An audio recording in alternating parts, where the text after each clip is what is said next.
game, it's Eman. Well, I will get to that point, but can I just say, W production for insane graphics, showing up with the players and all that. But yeah, the Tigro coming in with the Sinner in the early game will have a lot of defensive power, especially for Bigetron Alpha. But we've seen Tigros getting a little bit too close because of the Jawhead coming in, or throw back the Tigro. And if Tigro doesn't have the implosion level 4, it's going to be a little bit harder for them. Oh, there's a push on the Brusco. Down to third. Ooh.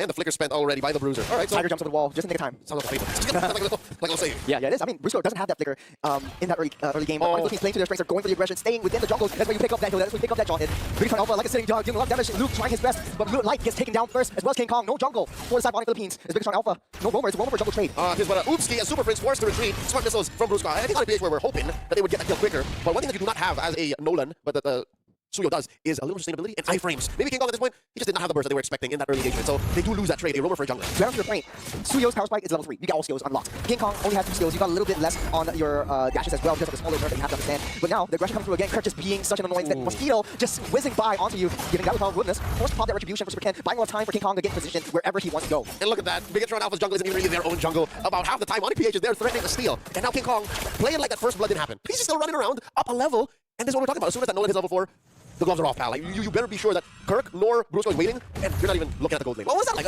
Is the 1-1 okay? Just trying to bully 2 heroes because you can expect Light will be helping out. There you see.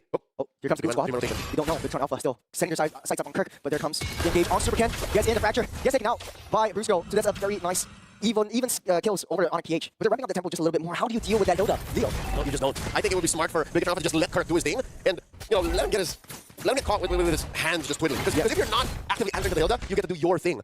And that's where Bigetron Alpha should use one of the main strengths, being proactive. Like, just play to their own strengths. Yeah, the reason I ask that is because Bigetron Alpha is being so reactive to this Hilda. They're always situated down on that EXP side, at bottom side, away from wherever the turtle is at any one point in time. And on Philippines, they're manipulating Bigetron Alpha's movements, they're manipulating their rotations. It's because Luke alone can't deal with Kirk. So what Kirk does is clear the wave and then check it somewhere else.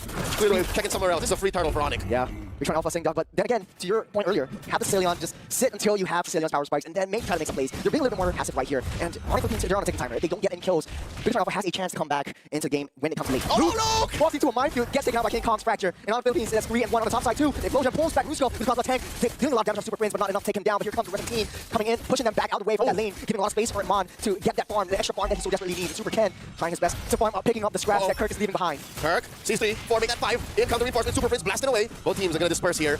I love what Eman was doing there. The fact that he knows that the other members of ONIC are elsewhere means he can put himself in a position where, alright, Kelra, get punished or get out of my face. And that's why they rotate elsewhere. Luke looking for a kick. Oh, he misses that jump though. Luke able to run away from harm's way. Is ONIC Philippines. You're sitting in the jungle. The entire map is theirs, and you're switching the places a little bit. 4-1 composition with King Kong just securing that long lane. Ano? Nani? Apa? Alright, here's the thing. That was an amazing play. Let me just explain why, alright? Blew my mind. Conditioning, ONIC PH, apply pressure up top. And then Bigetron's like, you know what, they're not going to do that twice in a row. Kelra gets a push. Bottom lane, Kirk's not there anymore. Luke, you can do something. They pushed that too! ONIC PH played the map! It's beautiful how they are able to manipulate Bigetron Alpha's tension. And they're starting fights off, but they're not finishing it because the power of ONIC Philippines is that they have so much high damage. The Bigetron Alpha, they touch, they need to go. They need to retreat because the longer they stay, ONIC Philippines is able to clear up that waves. Exactly! The fact that there's a threat, the fact that there's the throwback into the alley-oop. King Kong takes that one out. Moreno in the back line. It's not safe for Kirk as he just sits by, watching them fall. Diversion play coming through. Oh, that's 3 in the bush. Just making sure that there's no shenanigans afoot while King Kong takes the last turtle of the game. Juros? The diversion just diverted us. King Kong taking up that turtle as Kelra cleared up that wave down to T2 bot side. What's scarier, the actual damage or the threat of it? Because I think Bigetron is more afraid of the engagement, which is correct to do because they're all implosion by line! Push back, knocking off, pulling back 2, but it's not enough! ONIC Philippines, they're just eating every single one of the damage. The Bigetron Alpha is getting into them. The SOD lands, but it does not matter. Kirk is way too far ahead. Oh, Moreno! I take it back. Both are just as threatening. Both are just as scary. The actual damage and the thought of what it might do. ONIC PH across the board taking wins. Leo, 25k gold. Over Bigetron's 18k. That is 2 BODs, 2 massive BODs. Right, put in perspective, but push back onto Iman. Luke tries his best to take out Kelra. Is dealing too much damage. Kirk trying to block off any possible entrance from Bigetron Alpha. As ONIC PH, they know they need to protect Kelra. That is their goal. That is their diamond. As long as Kelra is alive, ONIC Philippines is able to win any single fight. But every single time Bigetron tries to hit them, it's just a tickle. Oh, Luke!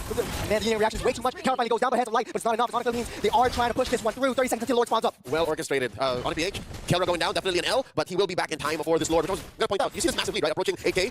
This was a lordless push. That's how far ONIC can take it over the edge. While Bigetron Alpha are still reeling from that engaged cross map. All right, some good news, right? For all the Biget troopers out there. Moreno hasn't died. So maybe there's hope. Maybe there is some cope left in this that Moreno can pop off. What currently is this young man on? He just has one item, dear Lord. He just has COD. Oh man, it's not enough. The fracture deals so much damage to Iman. Trying to kite away while on the backside though. He sees Kirk. Kirk might be a little bit of a bother right here. He's having cross pulls back Brusco, but it does not matter. Bigetron Alpha very passive. They will let ONIC Philippines take down this first Lord. All right, clean take by ONIC PH.